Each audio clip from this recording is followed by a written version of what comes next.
Une fille pauvre se présente à l'entretien avec le CV de sa mère et dit « Ma mère est à l'hôpital, je suis venu à sa place ».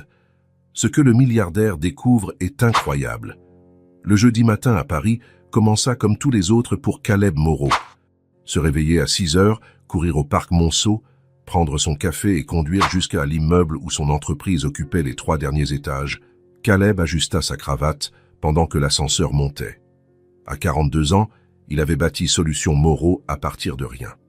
Un cabinet de conseil en gestion qui avait débuté dans une chambre d'appartement et qui employait désormais plus de 200 personnes.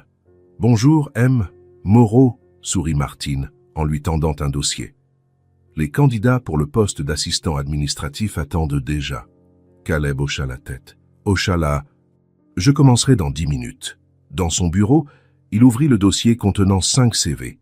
Il avait besoin de quelqu'un d'efficace pour remplacer Janine, qui partait à la retraite après 20 ans de service. Les 3 premiers entretiens furent moyens. Questions sur l'expérience, les objectifs professionnels, la disponibilité. Aucun des candidats ne l'impressionna. « Martine, vous pouvez faire entrer le suivant, s'il vous plaît. » L'interphone resta silencieux. Étrange. Martine répondait toujours immédiatement. La porte s'ouvrit lentement. Caleb s'attendait à voir un jeune homme en costume, mais ce fut une petite fille de pas plus de 5 ans qui entra. Cheveux bruns attachés en 2 tresses désordonnées, une robe bleue simple, des chaussettes blanches et des chaussures un peu usées. Caleb cligna des yeux, confus. Il regarda vers la porte, s'attendant à ce que Martine apparaisse pour expliquer l'erreur. Mais la porte se referma et la fillette marcha d'un pas décidé jusqu'à son bureau.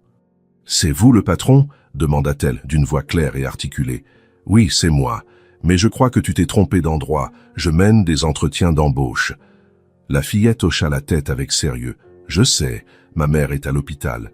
Je suis venu à sa place. » Elle tendit un papier plié et froissé. Un CV. Caleb le prit automatiquement.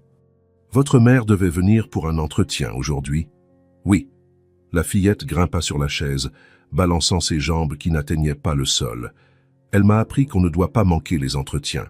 C'est très important. »« Et qui t'a amené jusqu'ici ?»« Madame Perle, notre voisine. Elle m'a laissé à la porte parce qu'elle devait aller travailler. J'ai dit à la dame de l'accueil que je venais pour l'entretien, et elle m'a dit de monter. » La fillette pencha la tête. « Vous n'allez pas lire le papier de ma mère ?» Caleb déplia le CV. En haut était inscrit le nom, Grace Fournier. L'air sembla se raréfier dans le bureau. Grace Fournier. Le nom frappa Caleb comme un coup de poing dans l'estomac. Un nom qu'il n'avait pas entendu depuis plus de 6 ans, mais qui apparaissait encore dans ses rêves. Son esprit voyagea instantanément 16 ans en arrière. Il avait 26 ans, fraîchement diplômé d'une école de commerce, vivant dans l'hôtel particulier de la famille Moreau. Grace était l'une des employées de maison, de 2 ans sa cadette, des cheveux bruns ondulés, des yeux verts hypnotisants et un sourire qui illuminait n'importe quelle pièce. Était-ce le coup de foudre? Pas exactement.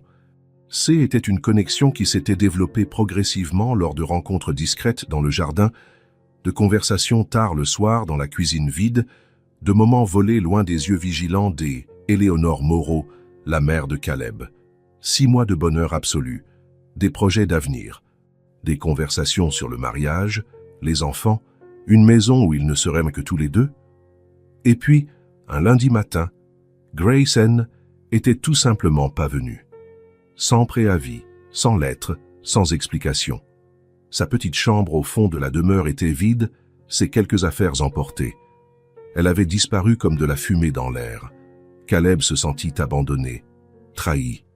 Il essaya de comprendre ce qui s'était passé, pourquoi elle serait partie sans un mot après tant de promesses. Mais l'orgueil l'empêcha de la chercher. Si elle avait choisi de quitter sa vie de cette manière, il respecterait sa décision.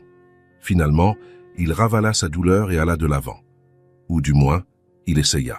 « Monsieur, vous allez bien ?» La voix de la fillette le ramena au présent. Caleb cligna des yeux, se concentrant à nouveau sur les yeux verts qu'il observait avec inquiétude, des yeux identiques à ceux de Grace. « Comment t'appelles-tu » demanda-t-il, sa voix plus rauque qu'il ne l'aurait voulu. « Élie » répondit la fillette. « Élisabeth Fournier. »« Mais tout le monde m'appelle Élie. » « Élisabeth. » le nom de la grand-mère de Grace. Caleb sentit un vertige soudain. Si Grace avait disparu il y a 6 ans et que cette fillette avait environ 5 ans, quel âge as-tu, Ellie? 5 ans et demi, répondit-elle en montrant fièrement ses doigts. J'aurai 6 ans en décembre. Caleb déglutit. Les dates coïncidaient parfaitement. Et ta mère, que lui est-il arrivé? Ellie joua avec le bord du bureau. Elle est malade depuis longtemps. Elle tousse et elle est fatiguée. Hier soir, elle n'arrivait pas à bien respirer et Madame Pearl a appelé l'ambulance. Sa voix trembla. Mais ma mère a vraiment besoin de ce travail. Caleb regarda à nouveau le CV. Plusieurs emplois temporaires au cours des 5 dernières années. Aucune période de stabilité. Une adresse dans un quartier populaire connu pour ses loyers bas et ses conditions précaires. L'histoire commença à se former dans son esprit.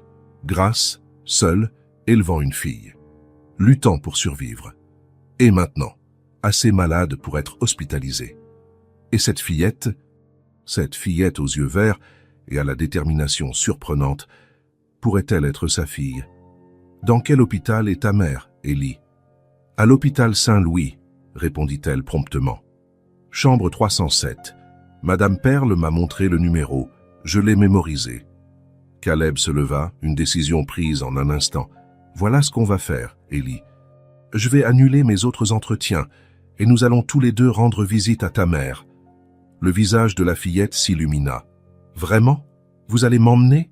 Et le travail? Caleb sourit, le premier sourire sincère de la journée. Le travail est pratiquement garanti. J'ai juste besoin de discuter de quelques points avec elle d'abord. Il prit le téléphone et appela Martine. Annuler toutes mes réunions pour le reste de la journée. Une urgence familiale est survenue. Dans l'ascenseur, Caleb observa la fillette à côté de lui. Elle tenait sa main avec confiance. Il y avait des traits de grâce sur son visage, sans aucun doute. Mais il y avait aussi quelque chose de familier dans ses traits, la forme de son nez, la ligne de sa mâchoire. « Ellie, tu as connu ton père ?» La fillette secoua la tête. « Maman dit qu'il était très important et qu'il a dû partir avant ma naissance. Elle dit toujours qu'un jour elle me racontera tout, quand je serai assez grande pour comprendre. » Elle fit des guillemets en l'air avec ses doigts.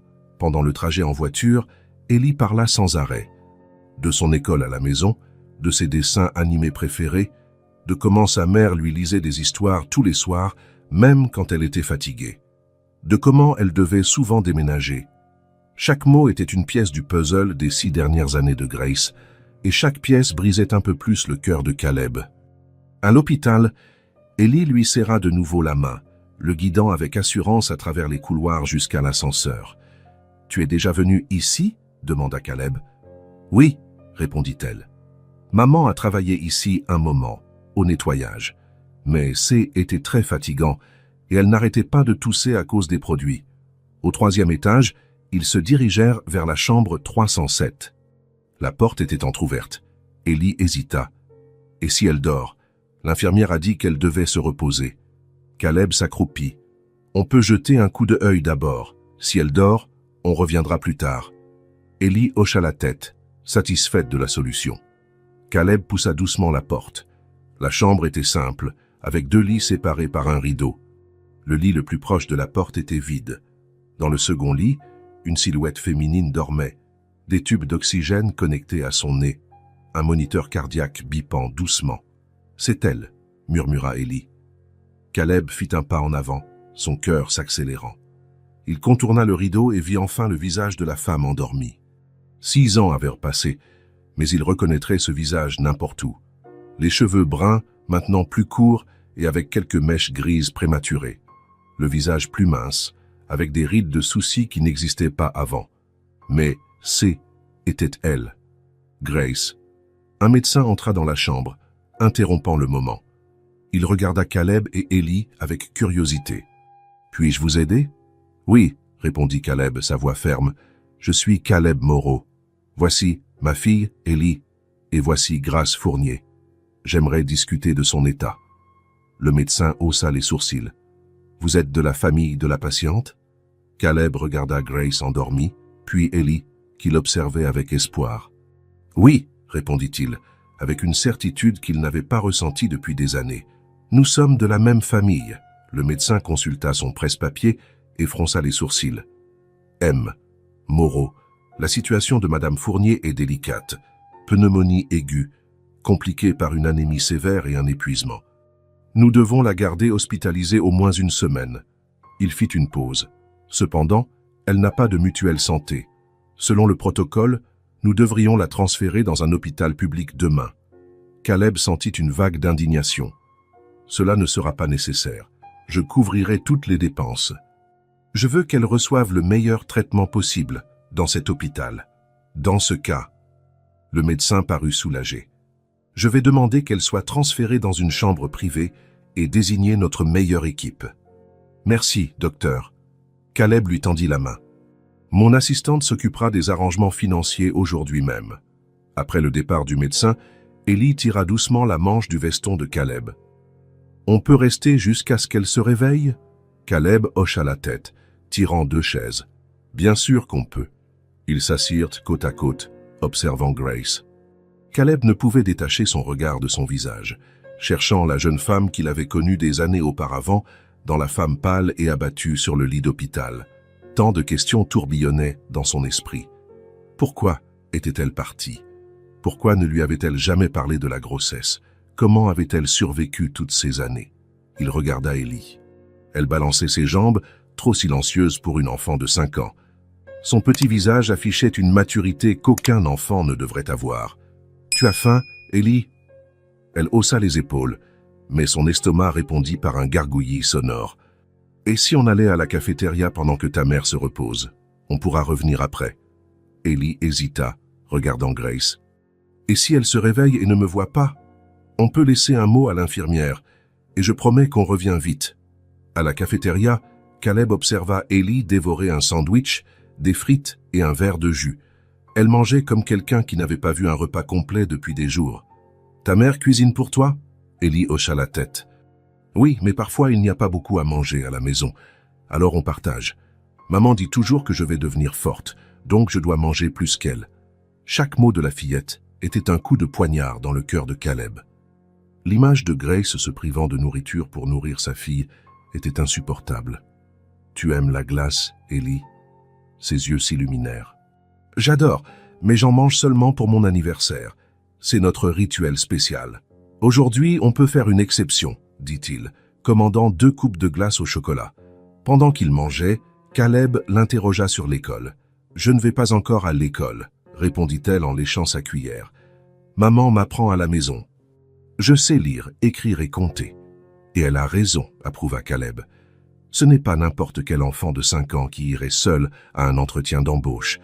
Ellie sourit, fière. Puis, son visage devint sérieux. M. Moreau, vous allez vraiment donner le travail à ma mère? Elle en a vraiment besoin. Dans notre dernier appartement, le propriétaire a crié sur elle et on a dû partir. Maintenant, on vit dans un endroit plus petit. La simplicité avec laquelle elle parlait de difficultés qu'aucun enfant ne devrait connaître serra le cœur de Caleb. Ellie, ta mère aura le travail, oui, et bien plus encore.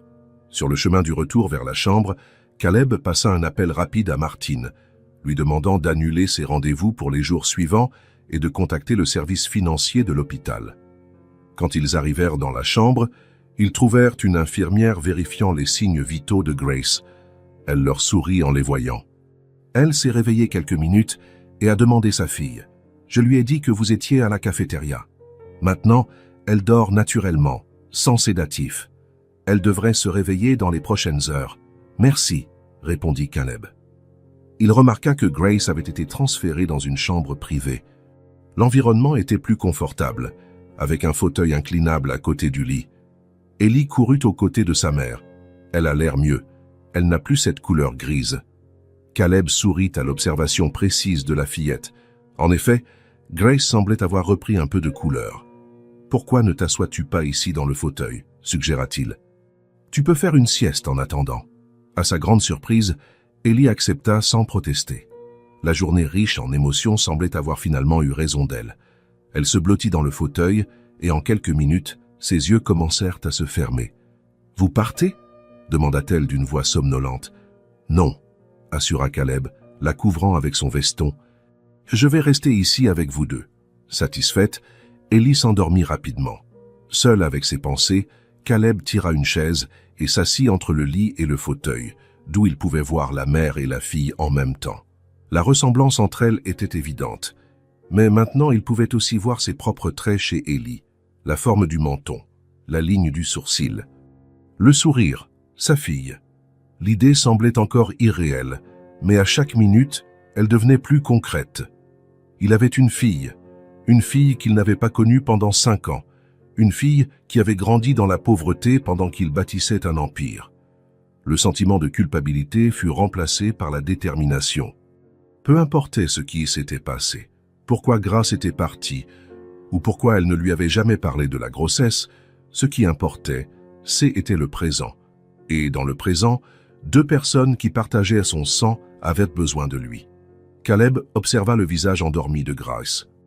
Malgré les marques du temps et de la souffrance, C était toujours le visage de la femme qu'il avait aimée. La seule femme qu'il ait vraiment aimée, réalisa-t-il maintenant. Après sa disparition, il y avait eu des relations, bien sûr, mais rien de significatif, rien de durable. Quand Grace ouvrirait enfin les yeux, il serait là, prêt à écouter ses explications, à comprendre ses raisons, prêt à offrir son aide, son soutien, et peut-être, avec le temps, son pardon. Mais par-dessus tout, prêt à connaître sa fille, à être le père qu'Ellie méritait, à créer la famille que le destin avait séparée et maintenant, inexplicablement, réunie à nouveau. Dehors, le soleil commençait à se coucher, projetant des rayons dorés à travers la fenêtre de l'hôpital. Un nouveau jour se terminait, et pour Caleb Moreau, une nouvelle vie ne faisait que commencer. La chambre d'hôpital était silencieuse, à l'exception du bip constant du moniteur cardiaque.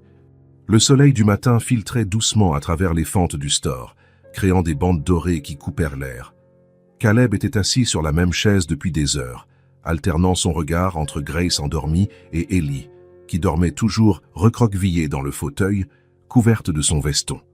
La nuit avait été longue. Une infirmière entrait pour vérifier les signes vitaux de Grace toutes les 2 heures, en prenant toujours soin de ne pas réveiller la fillette. Caleb avait refusé de partir, malgré les suggestions aimables de l'équipe médicale. Quelque chose en lui craignait que, s'il quittait cette chambre, il ne trouverait à son retour que des murs vides, comme si Grace et Ellie pouvaient à nouveau disparaître de sa vie. Il observa le visage de Grace, maintenant plus coloré que la veille. Les antibiotiques fonctionnaient, selon le médecin qui était passé lors de la première ronde du matin. Son regard parcourut chaque détail de ce visage qu'il avait un jour si bien connu. Les petites rides au coin des yeux qui n'existaient pas avant. La bouche qui n'arborait plus le sourire facile d'il y a des années. Les marques que la vie, une vie de difficulté, d'après ce qu'il pouvait déduire, avait imprimées sur elle. Un mouvement subtil des doigts de Grace attira son attention. Ses yeux bougeaient sous ses paupières closes. Rêvait-elle ou se réveillait-elle enfin? Caleb se pencha en avant, le cœur battant la chamade. Il vit ses paupières trembler, puis s'ouvrir lentement, désorienté, s'ajustant à la clarté. Son regard erra sur le plafond, puis sur les murs de la chambre, comme si elle essayait de se souvenir où elle était. Puis, ses yeux rencontrèrent ceux de Caleb. La reconnaissance fut instantanée. Caleb vit le choc se répandre sur son visage, ses yeux verts et s'écarquillant, sa respiration s'accélérant visiblement, faisant biper le moniteur cardiaque plus vite. Grace tenta de s'asseoir, mais la faiblesse la fit retomber contre les oreillers. « Calme-toi », murmura Caleb, ne voulant pas réveiller Ellie. « Tout va bien, tu es à l'hôpital. » Grace regarda de nouveau autour d'elle, maintenant avec plus de concentration, jusqu'à ce que ses yeux trouvent la petite silhouette endormie dans le fauteuil. Son expression s'adoucit, soulagée de voir sa fille, mais revint rapidement à la confusion lorsqu'elle regarda à nouveau Caleb. « Comment est-ce que tu… » Sa voix sortit rauque, presque inaudible, résultat de jours de toux et de la gorge sèche. Caleb attrapa un verre d'eau avec une paille sur la table de chevet et le lui offrit. Grace but quelques gorgées prudentes avant de repousser le verre. « Ellie est venue me voir avec ton CV, » répondit-il en gardant la voix basse. « Elle a dit que tu avais besoin du travail. Ta fille est incroyable. » Grace ferma les yeux un instant, comme pour absorber l'information. Quand elle les rouvrit, ils étaient humides. Elle n'aurait pas dû. La voisine avait promis de s'occuper d'elle pendant que J était ici. Madame Pearl, d'après ce qu'Ellie a raconté, elle a dû aller travailler. Ta fille est déterminée, Grace. Elle a décidé que si tu ne pouvais pas aller à l'entretien, elle irait à ta place. Caleb ne put retenir un léger sourire. Elle est entrée dans mon bureau comme une petite femme d'affaires. Une larme coula sur la joue de Grace, suivie d'une autre. Elle tourna le visage de l'autre côté, essayant de les cacher, mais son corps fut secoué d'un sanglot silencieux. Caleb attendit, lui laissant de l'espace. Il savait que ce haine n'était pas seulement l'histoire d'Ellie qui la faisait pleurer, mais tout le poids de la situation. Le revoir après tant d'années, elle, état dans lequel il se trouvait, les 1000 questions non posées qui flottaient dans l'air entre eux. Depuis combien de temps? Grace parla enfin, toujours sans le regarder. Depuis combien de temps suis-je ici? Tu as été admise avant-hier soir. Ellie est venue à mon entreprise hier matin. Caleb hésita, puis ajouta « Elle a dit que tu toussais depuis des semaines. » Grace hocha faiblement la tête. « Je ne pouvais pas m'arrêter de travailler. Je ne pouvais pas risquer de perdre un autre emploi. » Ces mots, si simples et directs, révélaient un monde de difficultés que Caleb pouvait à peine imaginer. Une mère célibataire, malade, se forçant à travailler pour subvenir aux besoins de sa fille. « Le médecin a dit que tu avais une pneumonie, aggravée par une anémie et un épuisement, » dit Caleb. « Tu dois rester hospitalisé au moins 1 semaine. » La panique traversa le visage de Grace. « Je ne peux pas, je n'ai pas les moyens de payer. Et Ellie, je me suis déjà occupé de ça. » L'interrompit gentiment Caleb. « Les frais d'hôpital, la chambre privée, tout. Et pour Ellie, elle peut rester avec moi pendant que tu te reposes. » Grace se tourna enfin pour le regarder, ses yeux verts scrutant son visage, comme si elle y cherchait quelque chose. Peut-être de la colère, du ressentiment ou une raison cachée. Ce qu'elle trouva dut être différent, car ses épaules se détendirent légèrement. « Pourquoi ?» La question était presque un soupir. « Pourquoi ferais-tu ça, après tout ce temps ?» Caleb regarda Ellie, toujours endormie, puis de nouveau Grace. « Tu sais pourquoi ?» répondit-il doucement. Grace suivit son regard jusqu'à sa fille, puis ferma les yeux, d'autres larmes coulant silencieusement. La confirmation non verbale de ce qu'ils savaient tous les deux depuis le moment où ils s'étaient revus. « J'allais te le dire, » murmura-t-elle. « Quand je l'ai découvert, J était déjà parti. Et puis, plus le temps passait, plus il devenait difficile de revenir. » Caleb ne lui demanda pas pourquoi elle était partie. Il y aurait du temps pour cette conversation. Pour l'instant, ce qui importait était le présent. « Grace », appela-t-il, et il attendit qu'elle ouvre les yeux pour continuer. « Je ne suis pas ici pour exiger des explications ou porter des accusations. Je suis ici parce que, par miracle, notre fille m'a trouvé. Et parce que vous avez toutes les deux besoin d'aide. » Il tendit la main et, après un moment d'hésitation, prit la sienne entre les siennes. Elle était froide, plus mince que dans son souvenir, les doigts calleux de quelqu'un qui travaille dur. « Laisse-moi t'aider. »« Pour vous deux ?» L'expression de Grace était un mélange de gratitude, de peur et de quelque chose de plus profond, peut-être le souvenir de ce qu'ils avaient un jour ressenti l'un pour l'autre. Elle ne retira pas sa main, mais ne répondit pas immédiatement non plus. « Caleb, Elle s'arrêta, cherchant ses mots. « Je ne veux pas de ta pitié. Je ne veux pas que tu te sentes obligé. Ce n'est pas de la pitié, » répondit-il fermement. « C'est de la responsabilité. C'est la bonne chose à faire. » Il faillit dire « c'est de l'amour », mais se retint. Il était trop tôt pour cela, même si son cœur reconnaissait le sentiment qui n'avait jamais complètement disparu. À ce moment, un petit mouvement vint du fauteuil. Ellie s'étirait, ouvrant lentement les yeux. Quand elle vit sa mère réveillée, son visage s'illumina d'un sourire qui aurait pu faire fondre le plus froid des cœurs. « Maman !» s'exclama-t-elle, sautant du fauteuil et courant vers le lit. « Tu es réveillée !» Grace ouvrit les bras, et Ellie s'y jeta avec précaution, comme si elle savait instinctivement qu'elle ne devait pas être trop brusque. Grace la serra fort, enfouissant son visage dans les cheveux de sa fille, et Caleb put voir ses épaules trembler à nouveau d'une émotion contenue. « Tu m'as manqué » murmura Ellie contre l'épaule de sa mère. « Toi aussi, mon amour. Mais tu as été très courageuse. » Grace écarta un peu pour regarder sa fille. « M. Moreau m'a raconté que tu es allé à l'entretien à ma place. Ellie hocha la tête, fière. J'ai apporté ton CV, comme tu me l'as appris. Et regarde. Elle désigna Caleb. Il est venu te voir. Il est très gentil, maman. Il m'a acheté une glace au chocolat hier. Grace regarda Caleb par-dessus la tête de sa fille. Son regard un mélange de gratitude et de quelque chose de plus complexe. Peut-être la compréhension qu'à partir de ce moment, leur vie ne serait plus jamais les mêmes. Je vais appeler l'infirmière, dit Caleb en se levant. Ils doivent savoir que vous êtes réveillés. Alors qu'il se dirigeait vers la porte, il entendit Ellie parler avec animation à sa mère, racontant l'immense bâtiment où travaillait Caleb, la voiture avec chauffeur, la cafétéria de l'hôpital.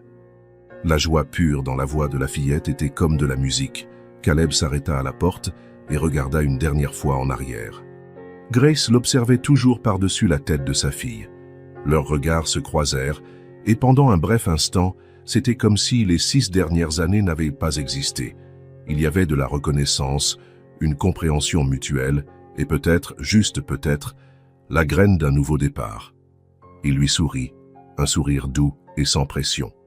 Grace ne lui rendit pas son sourire, mais quelque chose dans son regard s'adoucit. C'est était suffisant pour l'instant. Ils avaient un long chemin à parcourir. Caleb observa Ellie assise dans le fauteuil à côté du lit de Grace. La fillette tenait la main de sa mère, qui s'était endormie après leur brève conversation. Le médecin venait de partir, après avoir expliqué que Grace devrait rester hospitalisée au moins 1 semaine pour un traitement complet. « Ellie » appela doucement Caleb. « On peut parler un peu dehors ?» La fillette hocha la tête, lâchant délicatement la main de sa mère. Ensemble, ils marchèrent jusqu'à un petit jardin intérieur de l'hôpital où quelques patients en convalescence prenaient le soleil sur des chaises disposées entre des parterres de fleurs bien entretenus. « Ta mère va devoir rester à l'hôpital quelques jours », expliqua Caleb, choisissant soigneusement ses mots. « Les médecins doivent la soigner correctement pour qu'elle aille vite mieux. » Ellie secoua la tête, comprenant. « Je sais. Le docteur a dit qu'elle a... quelque chose. » « Une pneumonie, » corrigea gentiment Caleb. « C'est une infection des poumons. C'est pour ça qu'elle avait du mal à respirer. Et maintenant ?» La question était simple, mais chargée d'inquiétude. « Maintenant, elle va rester ici, recevoir des médicaments et se reposer. » Caleb hésita un instant, puis continua. « Et toi, si tu veux, tu peux rester avec moi pendant ce temps. J'ai une chambre d'amis où tu serais à l'aise. » Ellie l'étudia de ses yeux verts perspicaces. Madame Perle l'a proposé aussi, mais elle travaille toute la journée. J'ai réorganisé mon emploi du temps pour travailler de la maison pendant que ta mère est à l'hôpital, répondit Caleb. Comme ça, on pourra venir lui rendre visite tous les jours. La fillette considéra la proposition quelques instants, faisant preuve d'une maturité surprenante pour ses 5 ans. D'accord, accepta-t-elle finalement. Mais je dois prendre quelques affaires dans notre appartement. Bien sûr, acquiesça Caleb. On peut y aller tout de suite. L'appartement de Grace et Ellie se trouvait dans un vieil immeuble d'un quartier populaire du sud de la ville. L'ascenseur était en panne et ils montèrent 3 étages par un escalier étroit. Ellie ouvrit la porte avec une petite clé qu'elle sortit de la poche de sa robe. L'espace était minuscule, un salon qui servait aussi de cuisine, une chambre et une salle de bain. Tout était impeccablement propre et rangé, mais les signes de difficultés financières étaient évidents. Meubles usés, murs à la peinture écaillée, une unique fenêtre avec des rideaux improvisés. « C'est ici qu'on habite », dit Ellie, sans honte ni gêne. « Ce n'est pas grand comme ta maison, mais maman rend tout joli. » Caleb sentit une boule dans sa gorge. « C'est très chaleureux », réussit-il à dire. Ellie prit un petit sac à dos et commença à y ranger quelques vêtements, un livre d'histoire usé et un ours en peluche avec un œil en moins. Caleb remarqua que ses vêtements tiendraient facilement dans un seul tiroir. Quelques t-shirts, 2 robes, un pyjama reprisé. « Voilà », annonça-t-elle, en fermant le sac à dos. « C'est tout ?» La fillette hocha la tête. « Je n'ai besoin que de ça. Et de boutons. » Elle montra l'ours en peluche. « Il me tient compagnie quand maman travaille la nuit. » Caleb l'aida avec son sac à dos, et bientôt ils étaient en route pour son appartement. Pendant le trajet en voiture, Ellie regardait avec fascination par la fenêtre, montrant du doigt les hauts immeubles et les vitrines colorées des magasins. Tu habites près d'ici » demanda-t-elle. « Dans le 16e arrondissement » répondit Caleb. Voyant son expression confuse, il expliqua « C'est un quartier pas très loin du centre. Tu vas aimer. » Lorsqu'ils arrivèrent devant l'élégant immeuble en briques rouges, Ellie resta momentanément sans voix. Le concierge les accueillit avec un sourire respectueux. « Bon après-midi, M. Moreau. Bon après-midi, George. Voici Ellie. Elle va rester avec moi quelques jours. Très heureux de vous rencontrer, mademoiselle Ellie, dit le concierge en s'inclinant légèrement. Dans l'ascenseur, Ellie retrouva enfin sa voix. Pourquoi il m'a appelé, mademoiselle? C'est une façon polie de s'adresser à une jeune dame, expliqua Caleb, surpris par la question. Ça ne m'a jamais appelé comme ça avant, commenta-t-elle, pensive. L'ascenseur s'ouvrit directement dans l'appartement de Caleb, un duplex qui occupait les 2 derniers étages de l'immeuble. Le salon était vaste, avec des baies vitrées offrant une vue panoramique sur la ville. « Votre maison est un palais », murmura Ellie, faisant quelques pas hésitants à l'intérieur. Caleb sourit. « Ce n'est pas un palais, mais c'est confortable. Viens, je vais te montrer ta chambre. » Il la conduisit à une chambre d'amis à l'étage supérieur, spacieuse, avec un grand lit, un petit canapé près de la fenêtre et un bureau. Les couleurs étaient neutres, avec des tons de bleu clair et de gris prédominants. « Je sais que ce n'est pas très joyeux pour une enfant, » observa Caleb. « Demain, on pourra acheter quelques affaires pour la rendre plus colorée. » Ellie secoua la tête. « C'est parfait comme ça. Je n'ai jamais eu de chambre rien qu'à moi. » La simplicité de cette déclaration prit Caleb par surprise. « Tu partages ta chambre avec ta mère ?»« Oui. » « Notre appartement n'a qu'une seule chambre. » Elle se dirigea vers la fenêtre, émerveillée par la vue. « On peut voir les étoiles d'ici ?»« Quelques-unes, les nuits les plus claires. La ville a beaucoup de lumière, donc c'est difficile. » Maman m'a montré les constellations une fois, quand on est allés au parc la nuit. Elle se tourna vers lui. « Vous connaissez les constellations ?»« J'en connais quelques-unes, » répondit-il, se faisant une note mentale d'étudier le sujet. « Tu dois avoir faim. » Et si on commandait à manger? Les jours suivants établirent une routine. Le matin, Caleb préparait un petit déjeuner simple. Il découvrit qu'Ellie adorait les pancakes au sirop d'érable. Ensuite, il rendait visite à Grace à l'hôpital. L'après-midi, pendant que Caleb travaillait à la maison, Ellie lisait les livres qu'ils avaient achetés ou dessinés sur la table du salon. En fin de journée, il rendait de nouveau visite à Grace avant de rentrer. Ce fut le 3e jour que Caleb réalisa à quel point sa vie avait complètement changé. Il était dans son bureau quand il entendit un petit bruit à la porte. Ellie se tenait là, tenant un dessin. « Je peux vous montrer quelque chose ?» demanda-t-elle timidement. « Bien sûr. » Caleb écarta son ordinateur portable, accordant toute son attention à la fillette. Ellie s'approcha et posa le dessin sur le bureau. C'était une illustration simple, mais étonnamment détaillée de 3 personnes. Une femme, un homme et une fillette. « C'est nous, » expliqua-t-elle. « Vous, moi et maman, quand elle sortira de l'hôpital. » Caleb sentit une boule dans sa gorge. « C'est un dessin magnifique, Ellie. Tu crois qu'elle va aimer? »« J'en suis sûr, » répondit-il avec sincérité. « On pourra le lui apporter demain. » Ellie sourit, satisfaite. « Je peux rester ici pendant que vous travaillez? Je promets de ne pas faire de bruit. Tu peux. » Caleb tira une chaise près de son bureau. « Tu peux dessiner encore, si tu veux. » Tout en travaillant, Caleb observait discrètement la fillette concentrée sur son dessin, la langue coincée entre les dents, dans une expression de concentration absolue. Était étrange comme, en seulement 3 jours, sa présence était devenue naturelle, voire nécessaire. L'appartement, autrefois un espace impeccable mais vide, avait maintenant une âme. Il y avait des livres pour enfants dans le salon, de petites chaussures dans le couloir, des rires résonnant sur les murs qui n'avaient reconnu que le silence. Le matin du 4e jour, Caleb se réveilla au son de pas légers dans le couloir. Il ouvrit la porte de sa chambre pour trouver Ellie déjà habillée, essayant d'atteindre les pancakes surgelés sur l'étagère supérieure du réfrigérateur. « Bonjour, lève tôt, » dit-il en l'aidant à prendre la boîte. « Pourquoi ne m'as-tu pas appelé ?»« Je voulais faire une surprise, » répondit-elle. « Je sais allumer le micro-ondes. » Caleb sourit, mais se fit une note mentale de lui expliquer la sécurité dans la cuisine. Ensemble, ils préparèrent le petit déjeuner. Ellie, insistant pour mettre la table, comme dans les restaurants. Elle plaça des serviettes pliées, des couverts alignés, et trouva même un petit vase où elle mit quelques fleurs artificielles du salon. « Parfait », approuva Caleb en s'asseyant à la table qu'il n'utilisait normalement que pour poser le courrier.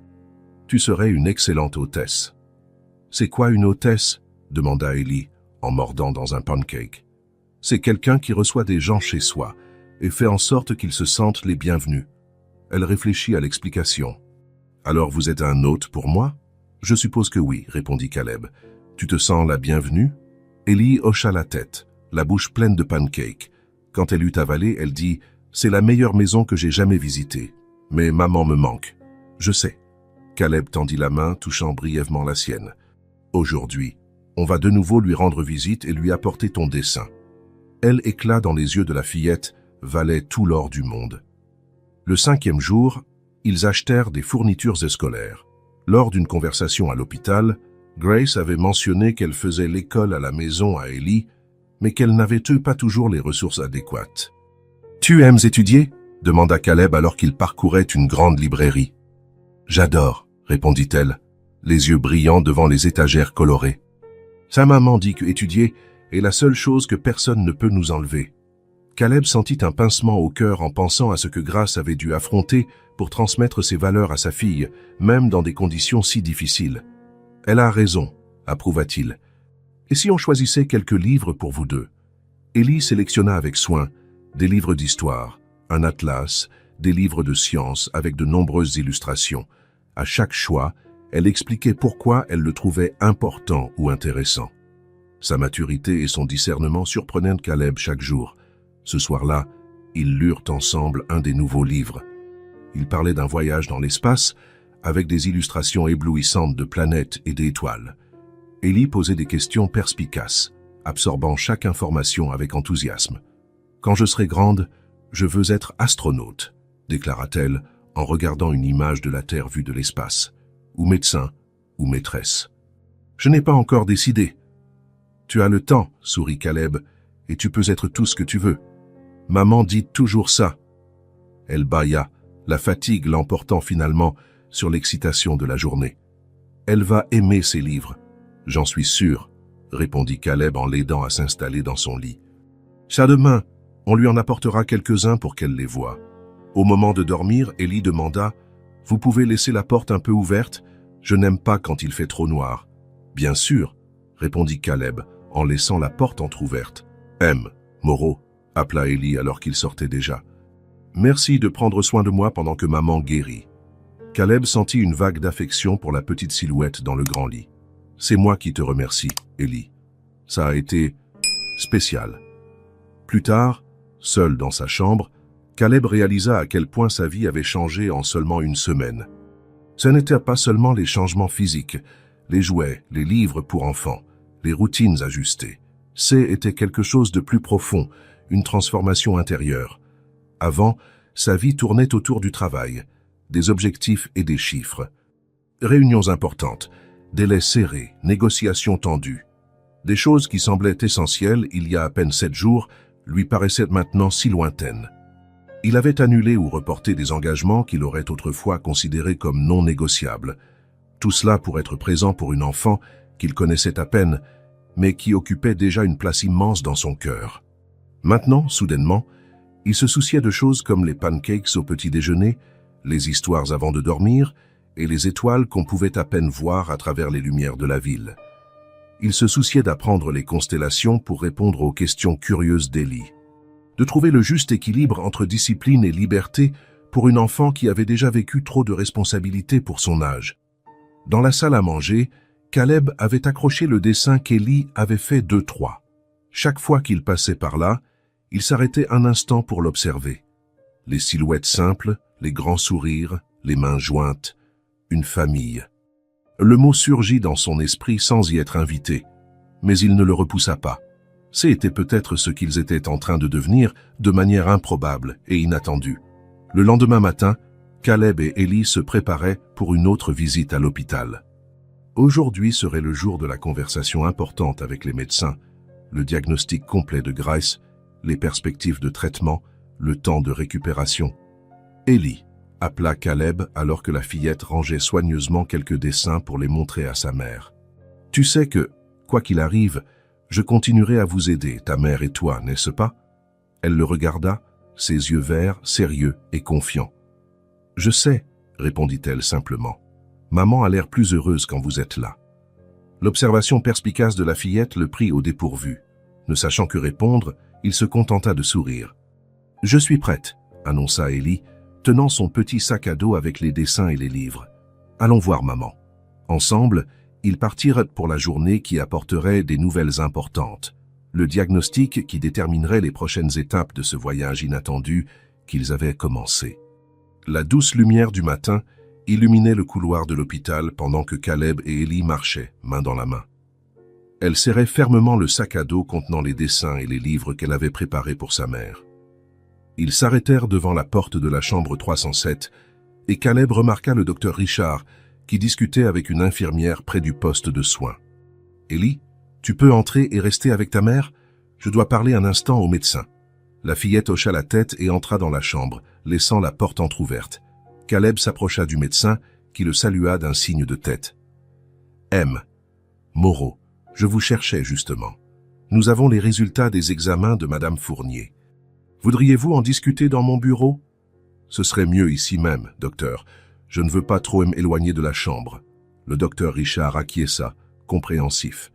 Il conduisit Caleb dans une petite salle de réunion vide et ferma la porte. Ils s'assirent face à face, et le médecin ouvrit un dossier contenant plusieurs documents. M.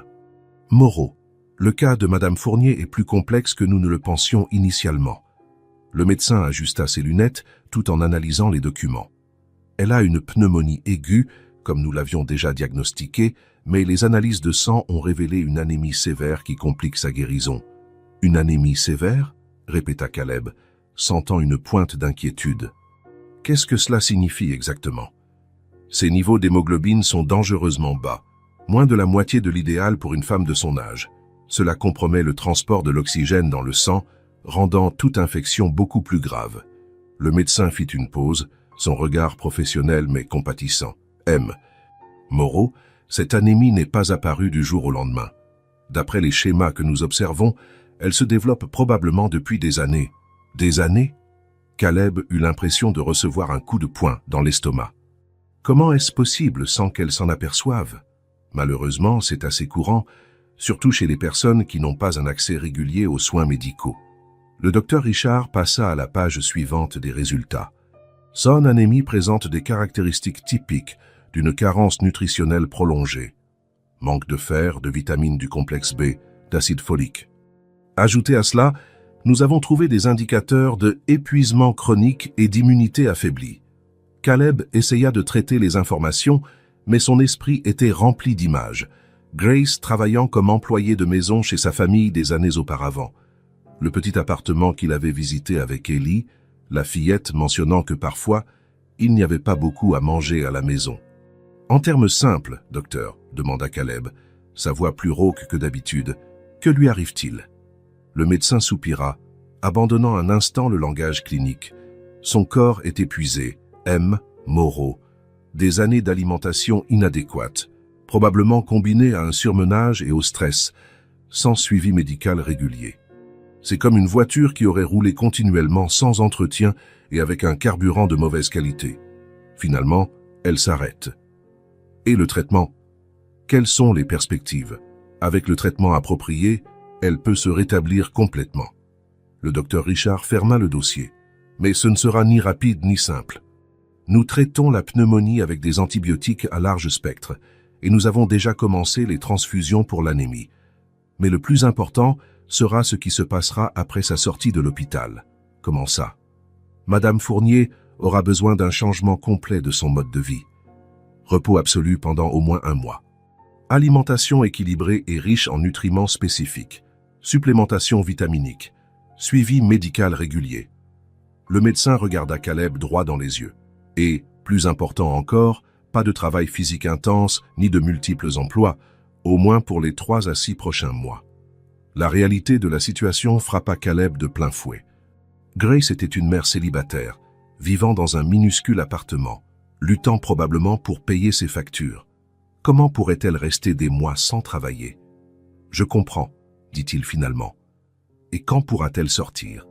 Si elle continue de bien répondre aux antibiotiques, dans environ 5 jours. Mais j'insiste, elle ne sera pas en état de reprendre sa routine antérieure. Ne vous inquiétez pas pour ça, docteur. Je prendrai toutes les dispositions nécessaires. Caleb se leva en lui tendant la main. Merci pour votre franchise.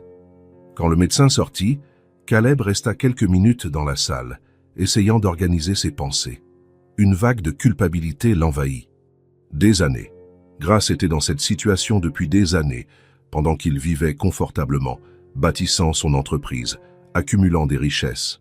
S'il l'avait cherchée quand elle avait disparu, s'il avait insisté, enquêté davantage. Il respira profondément, chassant ses pensées. Le passé ne pouvait être changé. Ce qui importait maintenant, était le présent, et ce qu'il pouvait faire à partir de maintenant. Lorsqu'il entra dans la chambre, il trouva Grace assise sur le lit, avec Ellie à ses côtés, lui montrant fièrement les dessins qu'elle avait faits. En voyant Caleb, la fillette sourit. « Regardez, M. Monroe.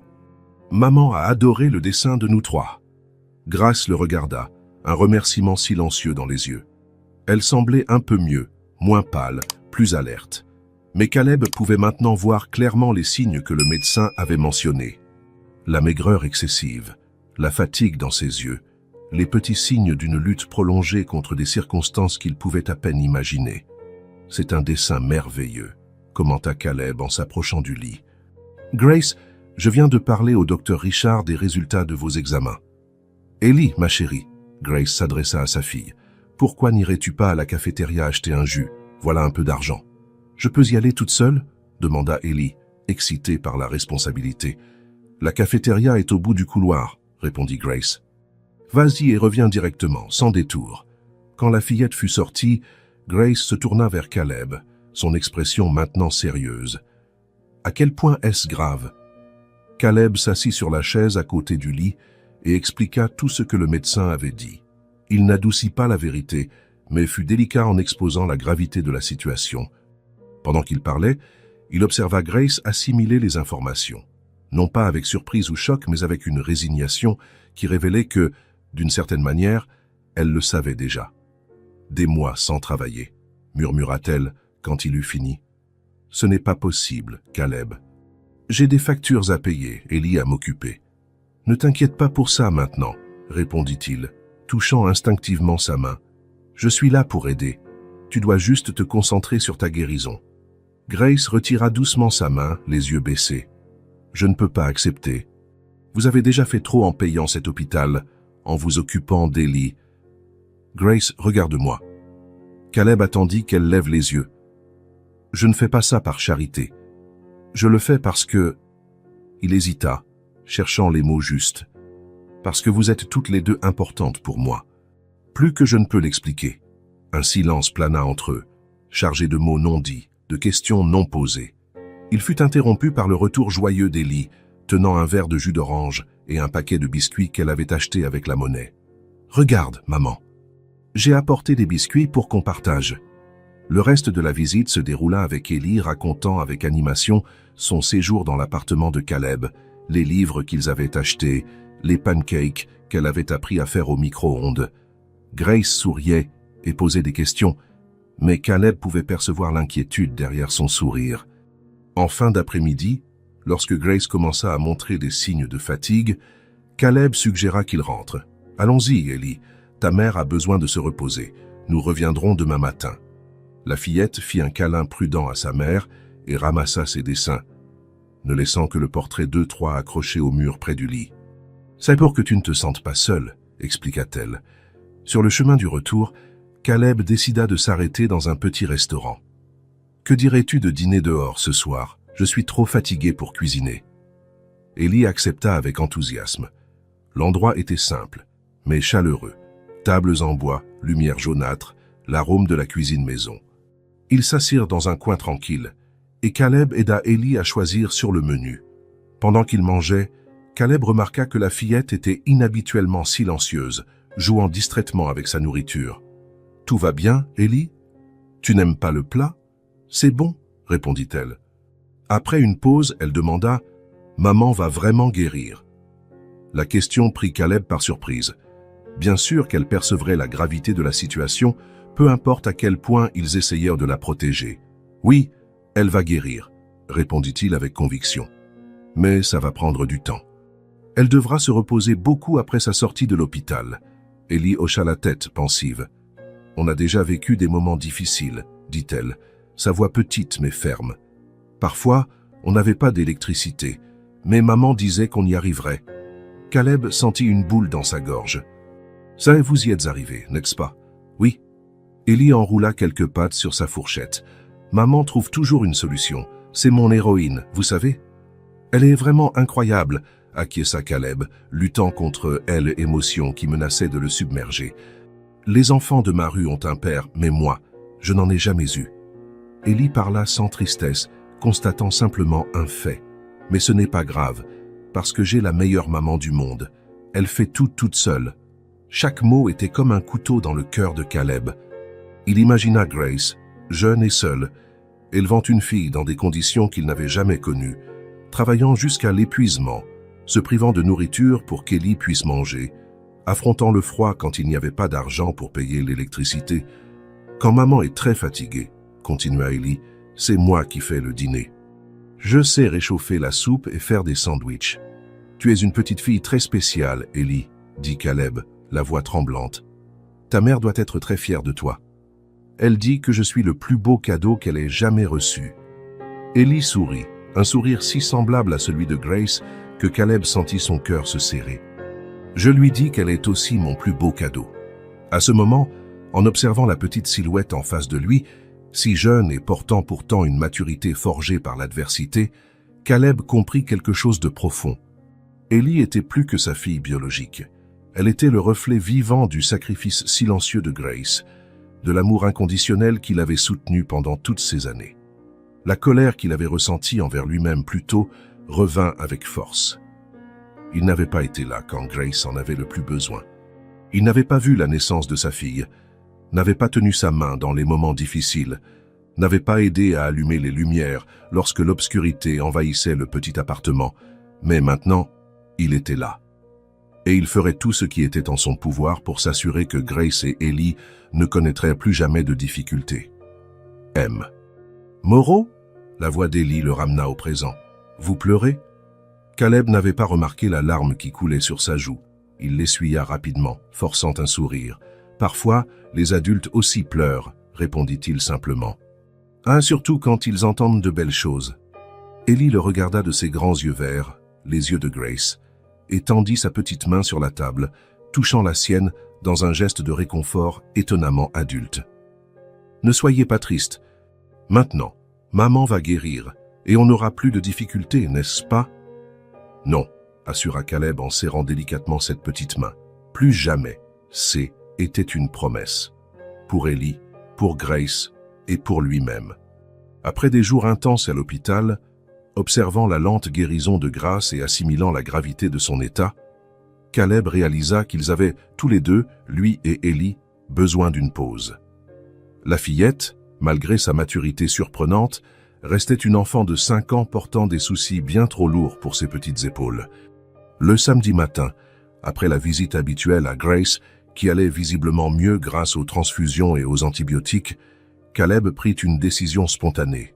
« Ellie » appela-t-il alors qu'ils sortèrent de l'hôpital, « que dirais-tu de faire quelque chose de différent aujourd'hui, peut-être déjeuner dans un endroit spécial ?»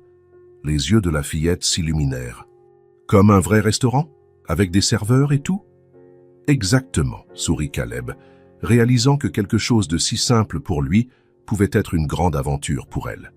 « Je connais un endroit que tu vas adorer. » Au lieu de demander à son chauffeur de venir les chercher, Caleb décida qu'il marcherait. La journée était parfaite, ciel bleu, température douce, une brise légère qui agitait les feuilles des arbres bordant les rues du centre de Paris. Ellie tenait sa main avec confiance, observant tout autour d'elle avec des yeux curieux. « Cet immeuble a l'air de toucher le ciel », commenta-t-elle en montrant un gratte-ciel de verre miroitant.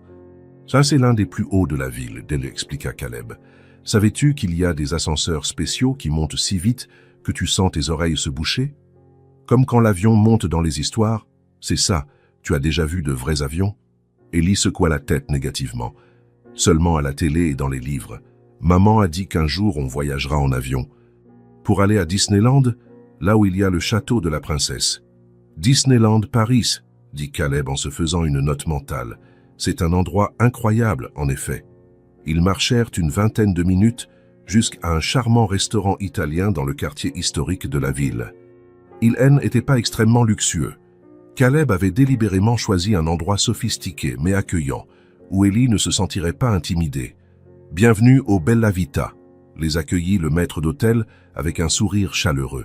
« Table pour deux ?»« Oui, s'il vous plaît. » Près de la fenêtre, de préférence.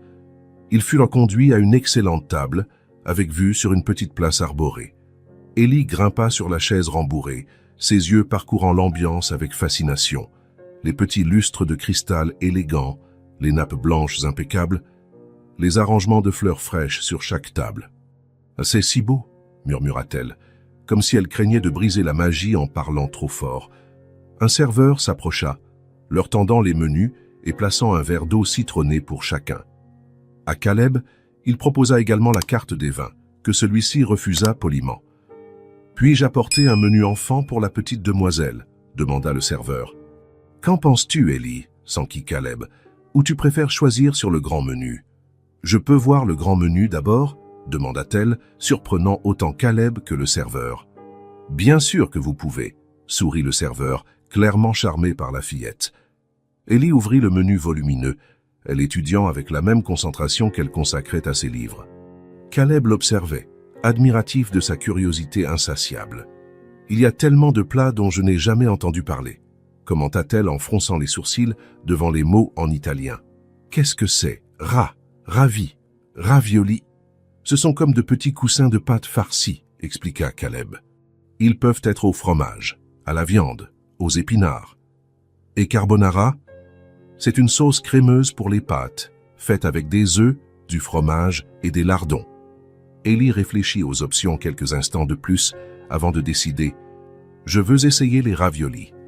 Ça a l'air amusant à manger. » Après avoir passé leur commande, raviolis au fromage pour Élie, lasagne pour Caleb et une salade caprese à partager, la fillette reporta son attention sur l'environnement. Elle observa une famille avec 2 enfants un peu plus âgés qu'elle à une table voisine. Les enfants portaient des uniformes scolaires.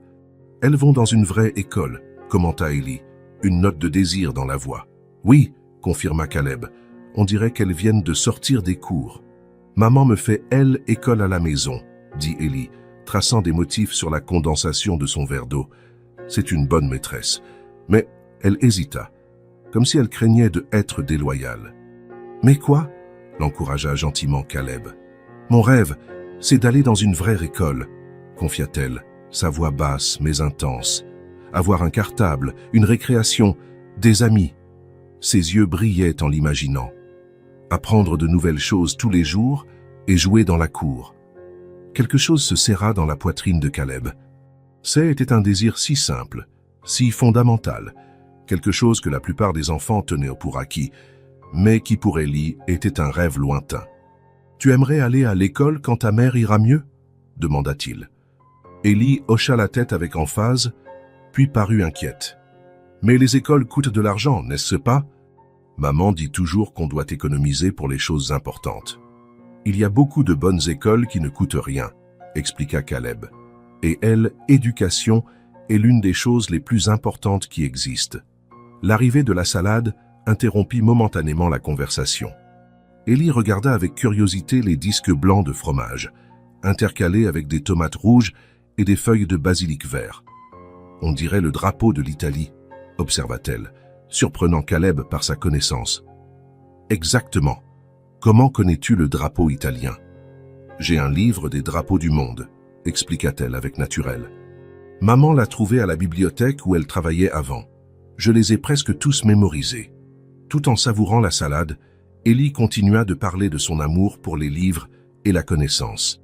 Elle raconta comment sa mère trouvait toujours le temps de l'emmener à la bibliothèque municipale, même après des journées de travail épuisantes. Comment elles gardèrent des pièces dans un bocal spécial pour acheter un livre neuf lors d'occasions spéciales. Quand le plat principal arriva, Ellie fut enchantée par les petits raviolis disposés dans son assiette, recouverts d'une délicate sauce au beurre et à la sauge. « On dirait des petits oreillers », s'exclama-t-elle, faisant rire Caleb. Le déjeuner se déroula avec des conversations légères et des rires. Ellie goûtait chaque bouchée avec un plaisir sincère, savourant des saveurs qu'elle n'avait jamais expérimentées. Caleb l'observait, son cœur se remplissant d'une détermination croissante. Cette enfant brillante, curieuse et avide de connaissances, méritait toutes les opportunités. Elle méritait une enfance complète, avec une école, des amis, des activités, des voyages, toutes les expériences qui forgent une personne, et Grace méritait de voir sa fille S épanouir sans le poids constant du souci financier. Quand le dessert arriva, un tiramisu pour Caleb et une glace à la vanille avec un coulis de chocolat pour Ellie, la fillette était déjà plus détendue et joyeuse qu'il ne l'avait vue depuis des jours. Le poids des soucis temporairement oubliés, elle n'était qu'une enfant de 5 ans savourant un moment de pure joie. « C'est le meilleur jour de ma vie », déclara-t-elle, du chocolat au coin de la bouche. « Merci, M.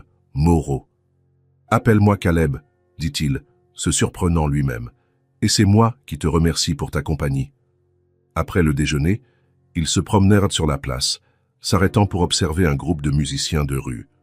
Ellie fut fascinée par le violoniste, ses petits pieds bougeant au rythme de la musique entraînante.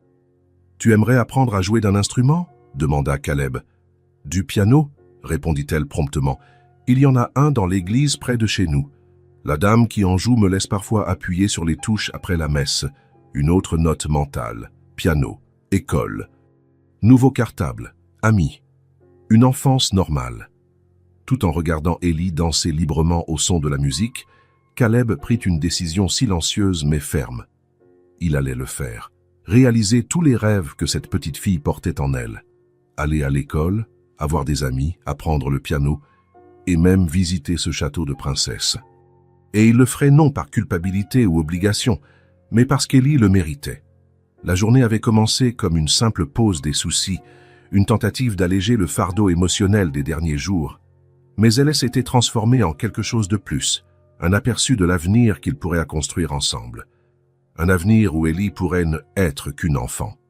Où elle pourrait courir, jouer, apprendre et rêver, sans porter le poids des préoccupations d'adulte sur ses petites épaules. Un avenir où Grace pourrait se rétablir complètement, sans la peur constante du lendemain. Et peut-être, juste peut-être, un avenir où tous les trois pourraient trouver le bonheur ensemble. Quand le soleil commença à se coucher, projetant des rayons dorés sur la ville, Caleb prit Ellie dans ses bras pour le chemin du retour. Elle posa sa tête sur son épaule, fatiguée mais heureuse. « C'était une journée très joyeuse, » murmura-t-elle, déjà à moitié endormie. « Oui, » acquiesça Caleb, ressentant une paix qu'il n'avait pas connue depuis des années. Et ce n'est que la première de nombreuses autres. La deuxième semaine d'hospitalisation de Grace apporta des changements visibles dans son état. La couleur était revenue sur ses joues, sa respiration était plus laborieuse, et les médecins parlaient d'une sortie pour les jours suivants. Les transfusions sanguines avaient élevé ses niveaux d'hémoglobine à des seuils acceptables, et la pneumonie reculait face à la puissance des antibiotiques. Cet après-midi-là, Caleb décida de rendre visite à Grace seule. Martine, sa secrétaire, était proposée pour emmener Ellie au cinéma, une sortie que la fillette n'avait jamais faite et qui la laissa rayonnante d'excitation.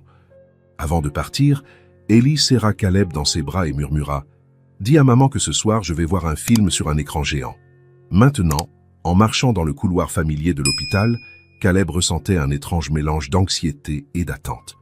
Depuis le diagnostic complet, ses conversations avec Grace avaient principalement porté sur sa santé et sur Ellie. Le passé qu'ils partageaient restait un territoire inexploré entre eux, un espace silencieux que tous deux évitaient pour des raisons différentes.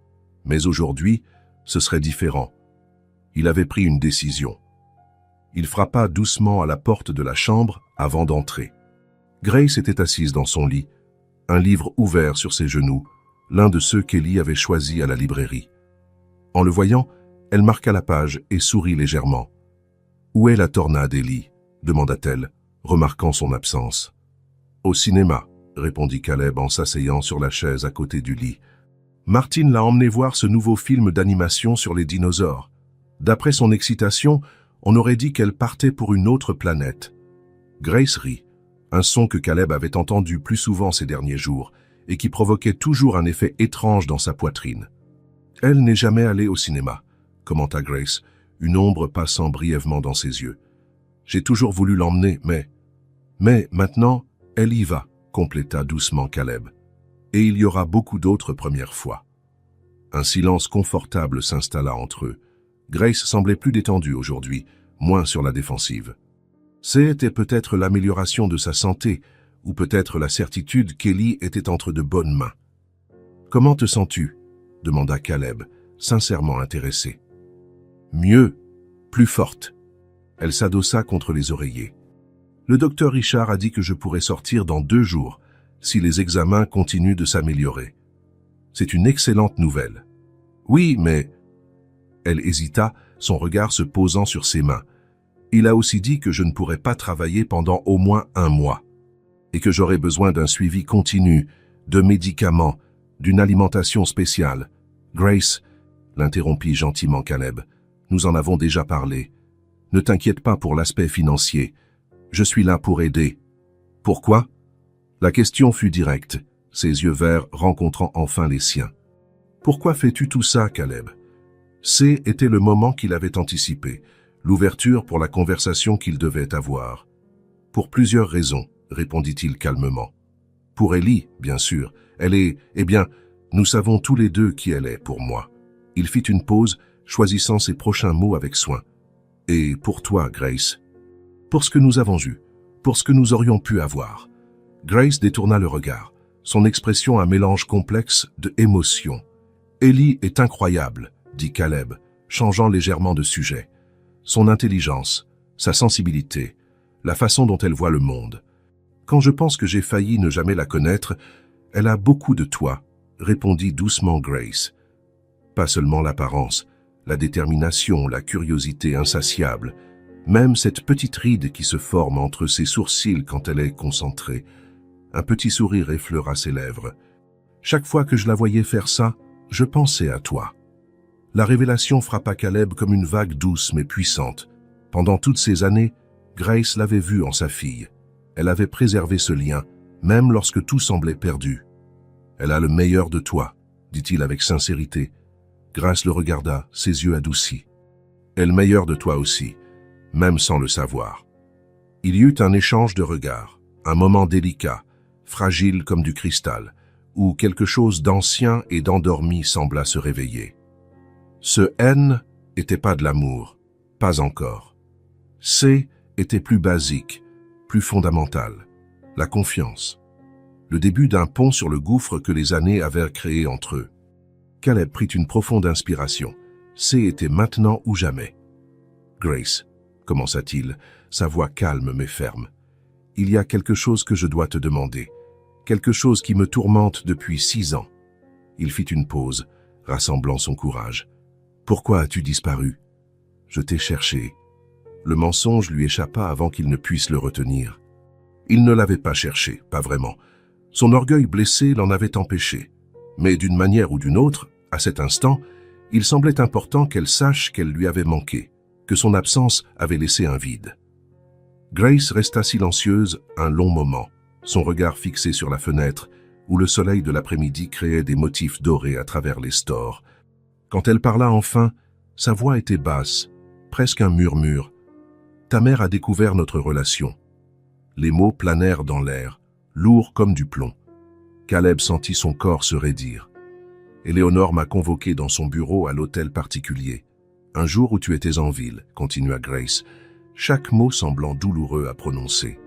Elle a dit qu'elle avait remarqué comment nous nous regardions, comment je m'insinuais auprès de son fils. Caleb serra les poings involontairement.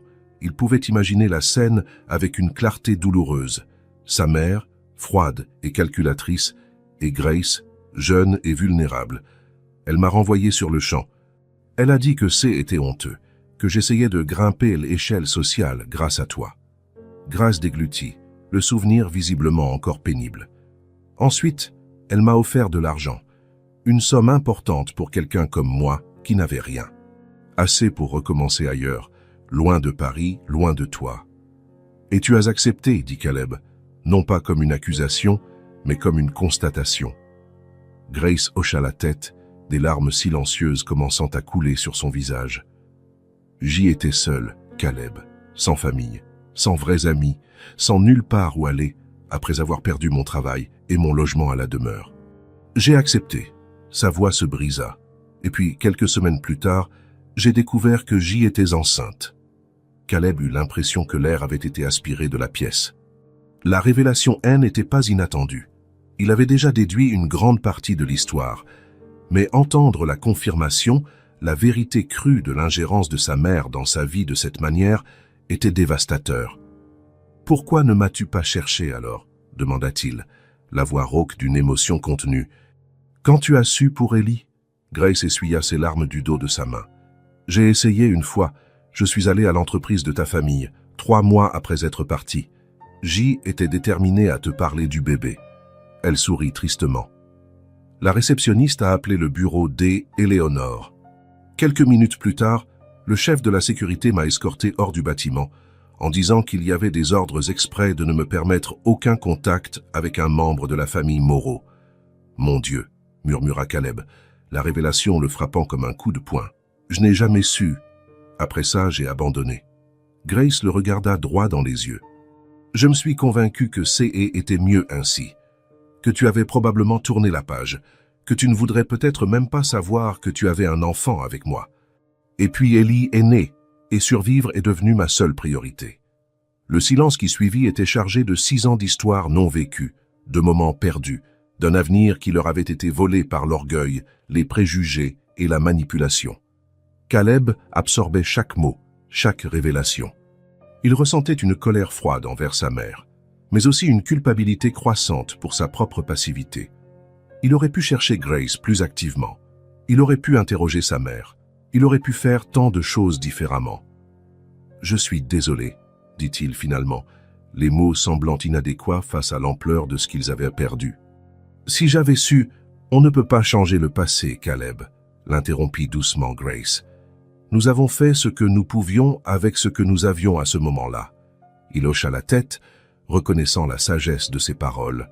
Après un moment, il demanda « Pourquoi as-tu envoyé ton CV à mon entreprise ?» Après tout ça, pourquoi risquer?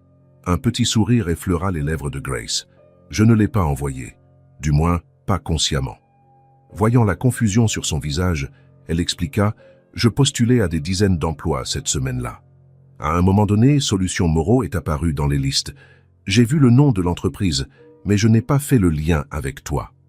J'ai pensé que c'était juste une coïncidence de nom de famille, et le salaire proposé était presque le double de ce que je gagnais en nettoyant des bureaux. Le destin a un sens de l'humour particulier, commenta Caleb, trouvant un étrange soulagement dans cette révélation. Ce n'avait pas été une tentative calculée de rapprochement, juste une coïncidence, ou peut-être quelque chose de plus. Quand Ellie a décidé d'y aller à ma place, Grace secoua la tête, mi-amusée, mi-incrédule. Cette fille a toujours été trop déterminée pour son propre bien. Déterminée comme sa mère, observa Caleb, un sourire sincère se formant sur son visage. Le moment de tension était passé, remplacé par quelque chose de plus léger, de plus plein d'espoir. La vérité était maintenant exposée, douloureuse, oui, mais aussi libératrice. Il n'y avait plus de secret entre eux, seulement la réalité du présent et les possibilités de l'avenir. « Caleb », dit Grace après un moment, sa voix plus ferme. « Ce qui s'est passé était terrible, mais je ne veux pas que tu aies pitié de moi ou d'Ellie. Je ne veux ni ta culpabilité ni tes remords. Si nous allons essayer de construire une sorte de relation, elle doit être basée sur quelque chose de plus solide que ça. » Il la regarda avec une admiration renouvelée. Même après tout ce qu'elle avait traversé, après des années de lutte solitaire, Grace conservait toujours sa dignité, sa force intérieure. « Ce n'est pas de la pitié, » répondit-il avec conviction. « C'est du respect, de l'admiration.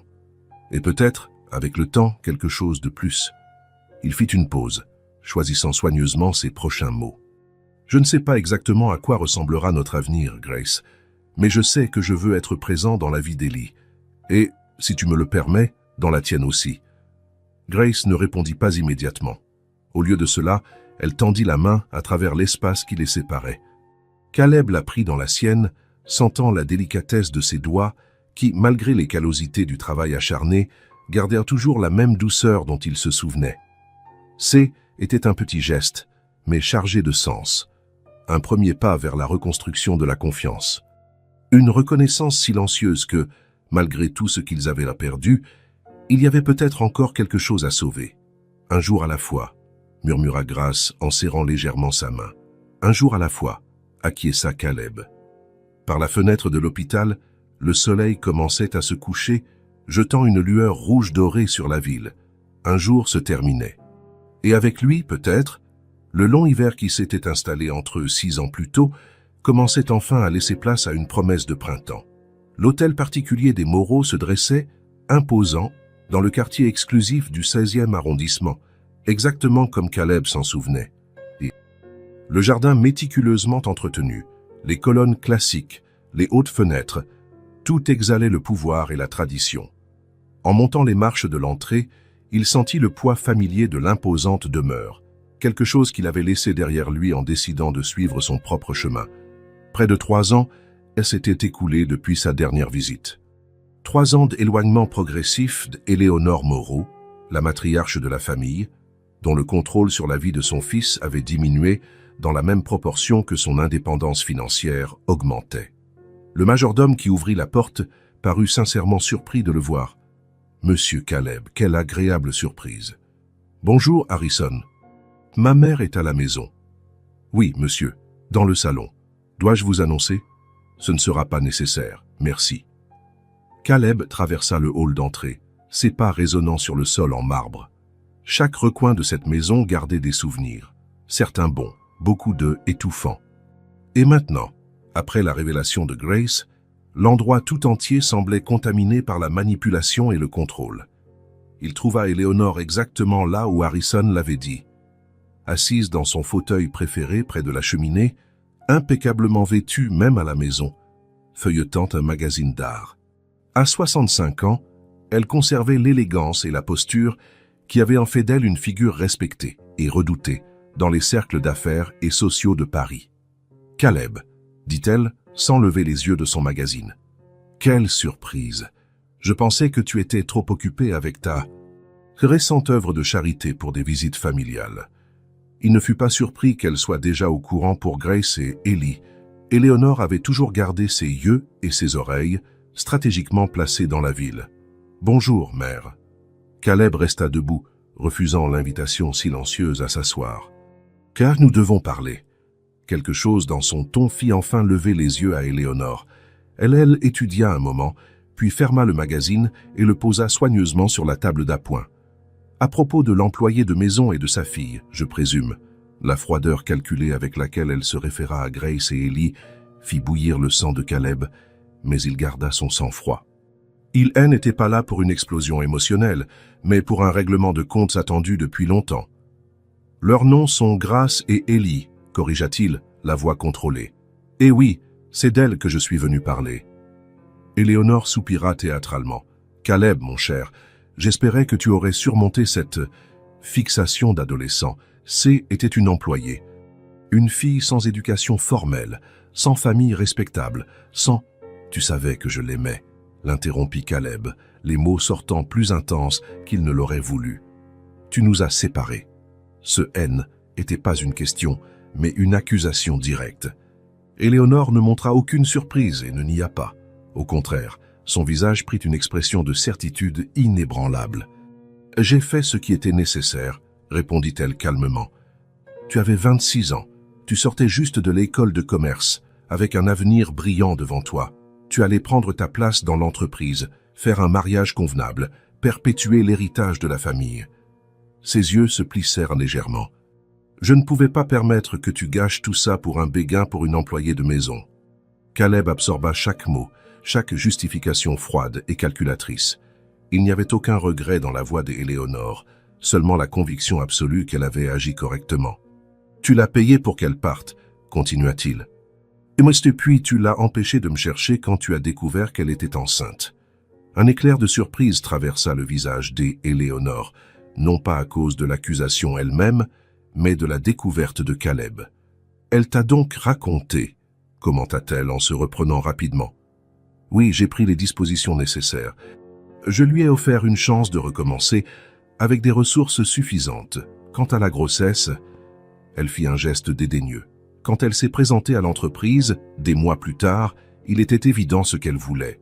Je ne pouvais pas permettre ce genre de piège. Un piège, répéta Caleb, incrédule. Ma fille n'est pas un piège, mère. C'est une enfant incroyable, brillante, qui a passé les 5 premières années de sa vie sans père parce que tu as décidé que tu savais ce qui était le mieux pour tout le monde. Éléonore se leva, conservant la dignité qui l'avait toujours caractérisée. J'ai fait ce que n'importe quelle mère ferait pour protéger son fils. Je ne regrette rien, Caleb. Et si tu es venu ici en espérant des excuses, je crains que tu ne repartes déçu. Caleb regarda la femme en face de lui, puissante, manipulatrice, incapable de reconnaître le mal qu'elle avait causé. Un calme étrange l'envahit. Il n'y avait pas de colère, plus le désir d'affrontement qui l'avait amené ici. Juste une clarté cristalline sur ce qui devait être dit. « Je ne suis pas venu chercher tes regrets ou ton pardon, mère, » dit-il, la voix ferme. « Je suis seulement venu t'informer que je sais ce que tu as fait et que, malgré tout, quelque chose de beau a émergé de cette situation. » Il se dirigea vers la fenêtre, observant le jardin où il avait joué dans son enfance. Tant de règles, tant d'attentes, si peu de liberté. « J'ai une fille, » continua-t-il en se tournant pour faire face à Éléonore. « Et maintenant, j'ai une mission, être le père qu'elle n'a jamais eu. » Quelque chose d'indéfinissable passa sur le visage de la matriarche, peut-être la compréhension que, cette fois, elle avait perdu le contrôle de manière irréversible. « Et pour la mère ?» demanda-t-elle, la voix légèrement moins assurée. « Tu prévois aussi de sauver ta vieille flamme ? Ce qui se passera entre Grace et moi ne regarde que nous, » répondit Caleb. « Ce que je sais avec certitude, c'est qu'elles font toutes les 2 parties de ma vie maintenant, de façon permanente. » Éléonore ne répondit pas. Son silence en disait plus que n'importe quel mot. Caleb se dirigea vers la porte, mais s'arrêta avant de sortir. « J'espère qu'un jour tu voudras connaître ta petite fille, » dit-il sans se retourner. « Elle mérite une grand-mère plus que tu ne mérites de la connaître. Mais la porte sera ouverte, au cas où tu déciderais que la famille est plus importante que les apparences. » Il quitta la pièce et la demeure sans attendre de réponse. L'air frais de l'automne l'accueillit comme une bénédiction. En descendant les marches vers la rue, il sentit comme si un poids énorme avait été retiré de ses épaules. Il ne s'agissait pas de vengeance ou de ressentiment.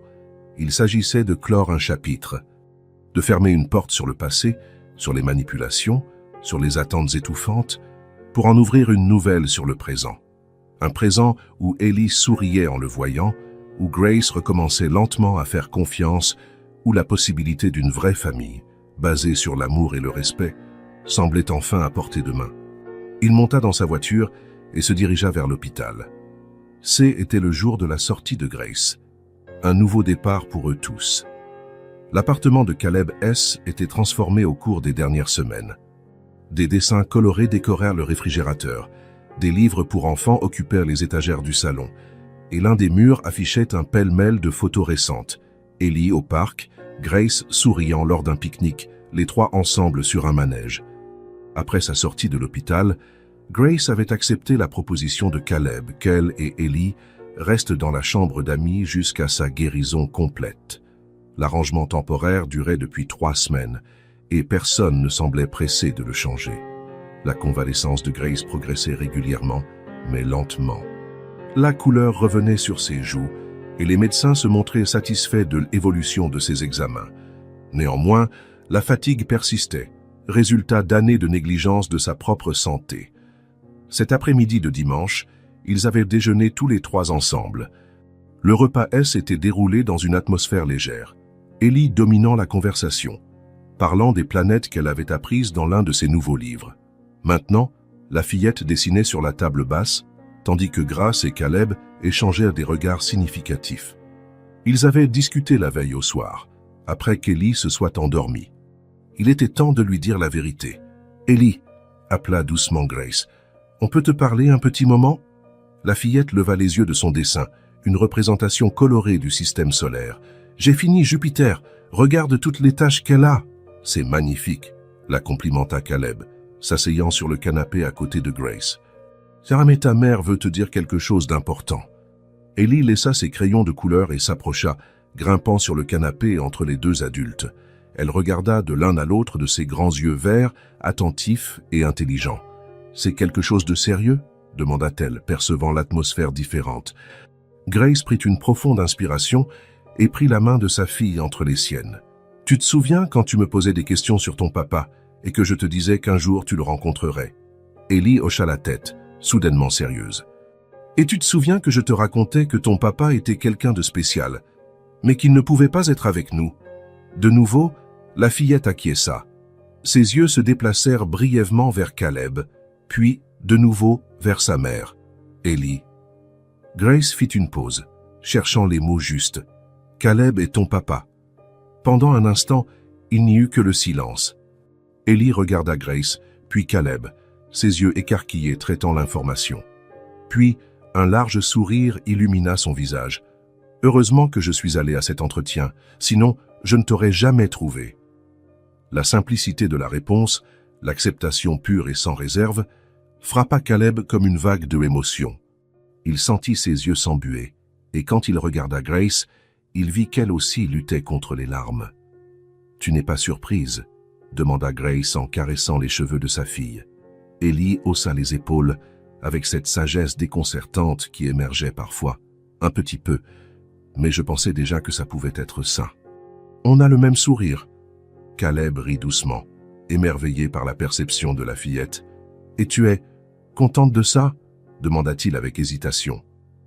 En réponse, Ellie se jeta dans ses bras, le serrant de toute la force que ses petits bras le lui permettaient, très contente. « Maintenant j'ai un vrai papa. » Caleb la serra en retour, une émotion profonde traversant sa poitrine. Par-dessus la tête de la fillette, ses yeux rencontrèrent ceux de Grace, qui souriait à travers ses larmes. Le moment était magique, presque irréel, comme si un cercle invisible se refermait enfin. « Ça veut dire qu'on va habiter ensemble pour toujours ?» demanda Ellie, toujours dans les bras de Caleb. La question innocente portait des implications que les adultes n'avaient pas encore totalement résolues. Caleb et Grace échangèrent un regard. Il y avait des sentiments qui renaissaient entre eux, sans aucun doute, mais aussi de la prudence. « Pour l'instant, » répondit prudemment Grace, « nous allons rester ici le temps que je finisse de me rétablir. Ensuite, nous verrons ce qui est le mieux pour nous tous. Mais peu importe où nous habiterons, » ajouta Caleb, « nous serons toujours une famille. Ça ne changera jamais. » Cette réponse parut satisfaire Ellie, qui lâcha finalement Caleb et les regarda avec une expression curieuse. « Je peux t'appeler papa maintenant ?» demanda-t-elle à Caleb. Il sentit une boule dans sa gorge. « J'adorerais ça. »« Papa » essaya-t-elle, comme pour tester la sonorité du mot. Puis elle sourit, satisfaite. « J'aime bien comment ça sonne. » Les semaines suivantes apportèrent des changements significatifs. Caleb entama la procédure légale pour reconnaître officiellement la paternité d'Ellie. Le test de paternité était une formalité, personne n'avait de doute, mais nécessaire pour le processus. Parallèlement, il commença à chercher une maison plus adaptée pour eux trois. L'appartement, bien que spacieux, n'avait pas de jardin, ni assez d'espace pour une enfant active. Il trouva une charmante propriété dans une banlieue résidentielle. Une maison en briques, avec un grand jardin, des arbres pour grimper, et la meilleure école primaire de la région à quelques rues de là. Quand il montra la maison à Grace et Ellie, la réaction de la fillette fut une pure joie. Elle courut de pièce en pièce, imaginant où seraient ses livres, ses jouets, son futur télescope que Caleb lui avait promis. Grace, de son côté, se montra plus réservée. « C'est très généreux, Caleb. »« Mais quoi ?» demanda-t-il alors qu'ils étaient seuls dans la cuisine spacieuse. « Je ne veux pas que tu te sentes obligé de faire tout ça. La maison est magnifique, mais c'est un engagement énorme. » Caleb s'approcha, prenant ses mains entre les siennes. « Grace, rien de tout cela n'est une obligation. C'est ce que je veux faire, ce que j'aurais dû faire il y a des années, si j'en avais eu l'occasion. » Il fit une pause, cherchant les mots justes. « Je n'achète pas seulement une maison pour Ellie, je crée un foyer pour nous trois. » Le « nous trois » plana dans l'air, chargé de sens. Au cours des derniers mois, la relation entre eux avait évolué lentement, prudemment. De petits contacts, des conversations nocturnes après qu'Ellie se soit endormie, Un baiser hésitant la semaine précédente. Un pas à la fois, répondit Grace, mais son sourire suggérait que le chemin qu'ils empruntaient était le bon. 3 mois après la révélation, par un matin de printemps ensoleillé, Ellie se tenait à l'entrée de la nouvelle maison, portant fièrement son uniforme scolaire, jupe à carreaux bleus, chemise blanche, blazer avec l'emblème de L École primaire Chêne Vert. Son nouveau cartable était rempli de cahiers, de crayons de couleur et d'une petite trousse que Grace avait brodée à son nom. « Je suis nerveuse », avoua-t-elle en ajustant le nœud papillon de son uniforme. « C'est normal », assura Grace en s'accroupissant pour arranger une mèche de cheveux qui échappait de sa tresse. « Mais tu vas très bien t'en sortir. Tu es la fille la plus intelligente que je connaisse. »« Et la plus courageuse », ajouta Caleb, tenant un appareil photo pour immortaliser le moment. Après tout, qui d'autre entrerait dans une salle d'entretien à 5 ans? Ellie rit, le commentaire allégeant une partie de sa tension. Caleb prit quelques photos, capturant l'expression mêlée de nervosité et d'excitation sur le visage de sa fille. Ensemble, ils marchèrent les 4 rues jusqu'à l'école. Ça était une belle institution, avec un campus arboré et des installations modernes.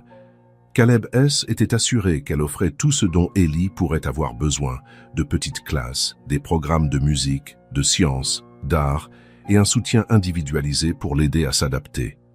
En arrivant au portail principal, ils virent d'autres familles se dire au revoir, des enfants courant pour retrouver leurs amis.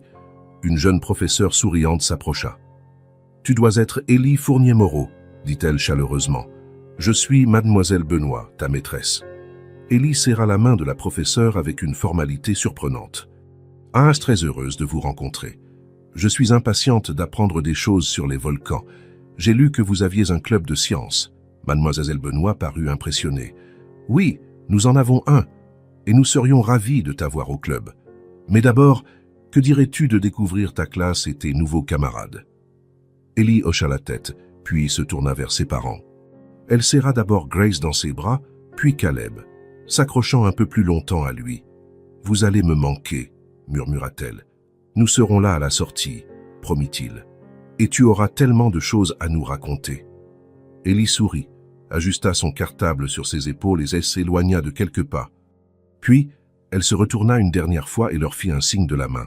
« Au revoir, maman. Au revoir, papa. » Grace et Caleb la regardèrent suivre la maîtresse, la tête haute, prête pour sa nouvelle aventure. Quand elle disparut à l'intérieur du bâtiment, Grace posa sa tête sur l'épaule de Caleb. « Elle s'en sortira, dit-il, bien que l'affirmation sonna plus comme une question. « Oui, confirma Grace.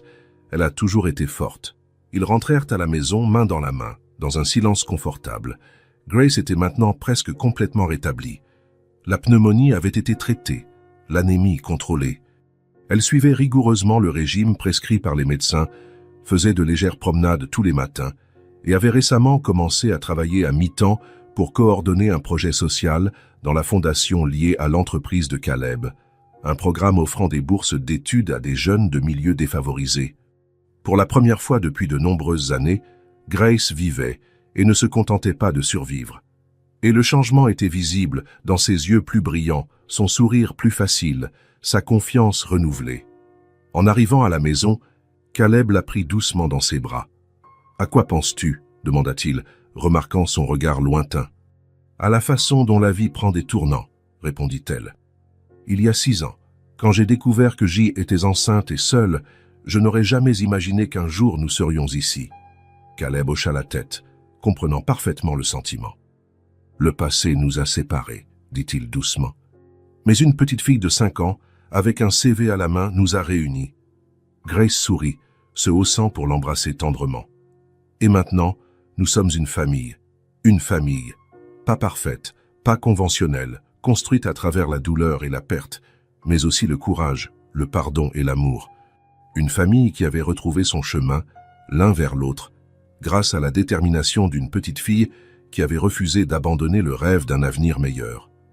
Dehors, le printemps peignait le monde de ses couleurs vives, promettant de nouveaux départs. Et à l'intérieur de cette maison, 3 cœurs battaient au même rythme, enfin, à la place où ils devaient être. Si cette histoire vous a touché le cœur, abonnez-vous à la chaîne et activez la cloche de notification pour ne pas manquer les prochaines. Laissez un j'aime, car cela aide à recommander cette histoire à davantage de personnes. À la prochaine histoire.